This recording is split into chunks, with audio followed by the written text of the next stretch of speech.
before we start to paint, let's review what we have in front of us. We have our paper, we have our rag to dry our brush off, our water cup that is only filled to this first line.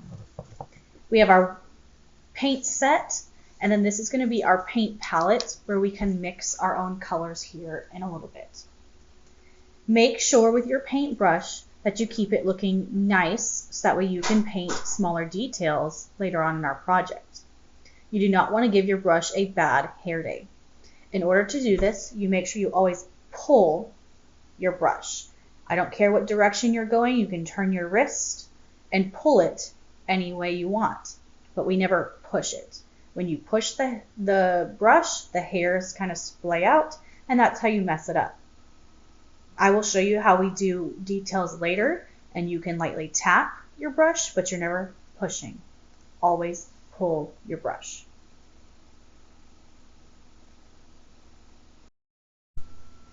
Before we can begin actually painting, you need to wake up your paint set. So I'm going to get water on my brush, and I'm going to go through and tap and put some water in each color. Notice I am washing my brush each time. I do not want to contaminate the colors.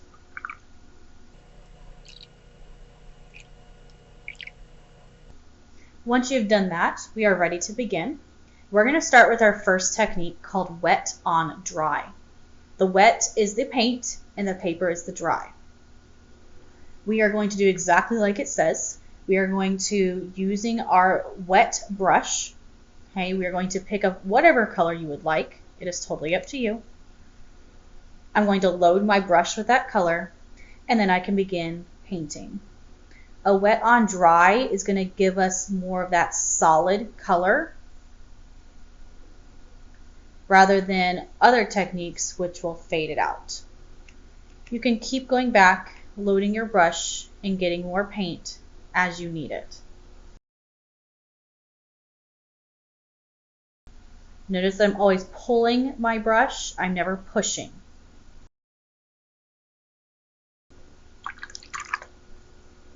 Make sure that you always clean off your brush when you're done with that color, and you can lightly tap off the excess water on your rag.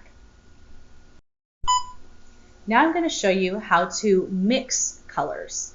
What we just did here was pulling straight from our paint set. But let's make our own colors because we don't always paint the rainbow. We're going to start with a simple change of making our color lighter. So I'm going to start by picking up my paint, loading my brush, and then one of these wells I'm going to lightly tap off, maybe gently roll until I get the paint to go into that well. Load your brush and add a couple more. Wash off your brush when you are changing colors. Now we want to lighten this color. The only option to lighten this color with watercolors is to actually water it down. So if I were to take this paint and go straight from here to my paper, it's dark. To lighten it, I'm just going to keep adding water until I get the right shade that I want. If you want it lighter than that, add a little bit more water. And then you can paint your section. Now, when it comes to watercolor, your biggest issue is having patience and letting areas dry before you paint next to them. So I was very careful here not to cross over. If I would have crossed over, those two colors would have bled together. So when we go to paint this next box, we're actually going to skip this one, and I'm going to come over here to allow this to dry before painting in here. So now that we've made a color lighter, let's talk about how we can make a color darker. Just like with our Prismacolor, I recommend that we use an analogous color to darken it, so that way it doesn't dull it out. However, you do have the option to use your black or your brown. So I'm going to grab, I want to show you something that's not going to work with. If I want to darken my yellow, I'm going to put it into my well. And then I want to add black. Remember, black's very strong, so you need just the tiniest little dot. And mix it in there. it now becomes a yucky gray-green color. So that's not a good option. This is why you would want to use your analogous color. So instead, I'll load my yellow and I will add an analogous color. So I have the option between green or orange. I want to stay a brighter, more yellow, so I'm going to do just a tiny touch of orange and mix it in there. I want more yellow, so I'm going to wash my brush off and gather a little more yellow.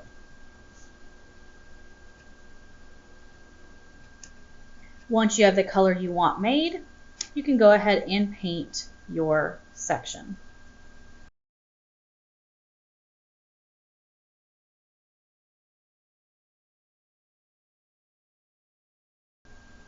Now let's say we want to make a totally new color. I want to make, let's make a teal. Teal is going to be mostly blue and a little bit of green. You may have to play around with how much you're picking up and test your color in between. I think I want to go a little more blue. And I like it. So then I can paint my square.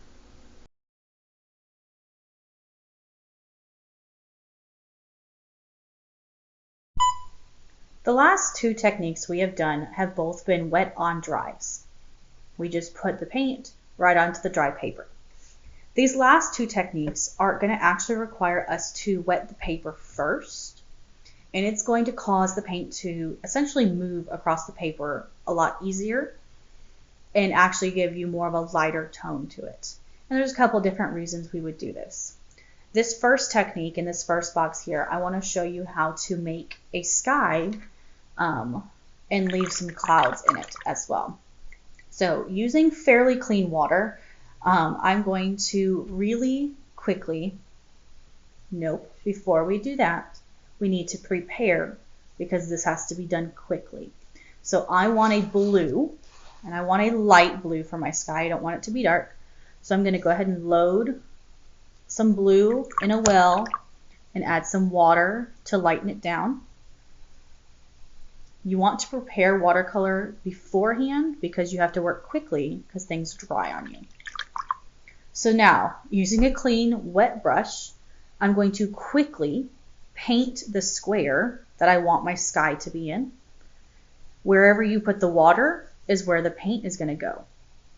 You do have to work very fast with this. I'm going to pick up a little bit of paint. I'm going to start applying it to my paper. Now, keep in mind, where do you want your clouds to be? So I'm leaving some of my areas white to represent my clouds.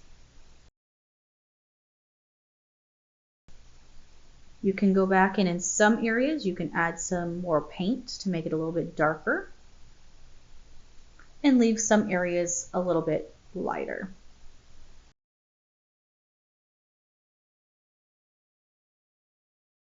Okay, now in this section I'm going to show you how to do a wet on wet, but now it's going to look more like we're painting water, like a pond or a lake. I'm going to go ahead and prepare my well. I want some light blue. I'm definitely going to need a little bit of some darker blue. Maybe even some blue with some purple in it. Add a little bit of a different variation in color. Really deepen this water. And I'm going to need a little bit of green blue mixed together.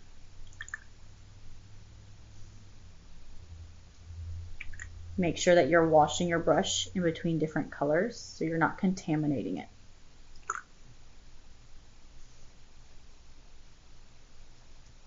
Okay, now with a wet brush, I'm going to quickly go through and paint the box. Wherever you put the water is where the paint's going to go. Now water generally moves side to side, so I'm going to move my brush side to side. And because it's a wet paper, you're going to see that the paint does actually kind of like spread out in its own direction. I'm going to alternate switching between those shades of colors that I prepared. to add a little variation to my water. I'm going to give the appearance that it's getting darker at the back by adding a little more purple.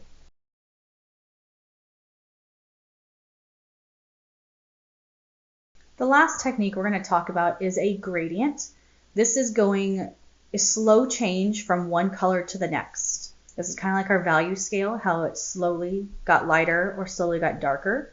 But this time it's going to slowly change from one color to another. I'm going to do this more like it's a field. So I'm going to really quickly wet my paper so that way I have more time to actually get these colors to blend. I'm going to start with one color on one end, my green. Quickly painting in that area. I'm being very careful with my brush though. Stopping about in the middle, washing my brush, and picking up my second color.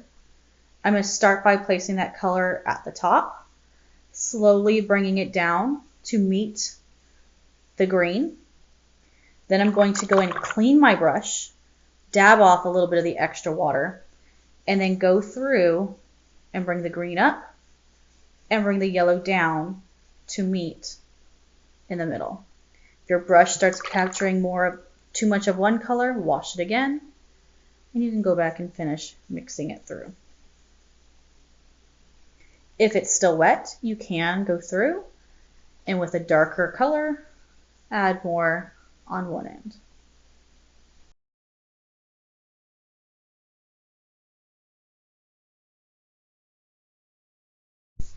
We actually have one last technique that we're going to do. This is the act of doing layers. Anytime we are painting, we're always building up in layers. Even when we did Prismacolor, we did layers to deepen and darken the color and add a little bit of depth to our pictures. So we're going to go back to our very first one because at this point it is now pretty dry. You want to, with watercolors, let layers dry before doing the other one, otherwise it just all mushes together. So we're going to paint a second layer, and you can paint anything you would like, but I just want you to notice that as we do these layers, you can actually darken or brighten your colors. So last time we went in with an orange on my example, so I'm going to go in with the same color orange, just so you can see that there's no difference. I'm not adding a different color or different shade. It is simply the layers that darken this.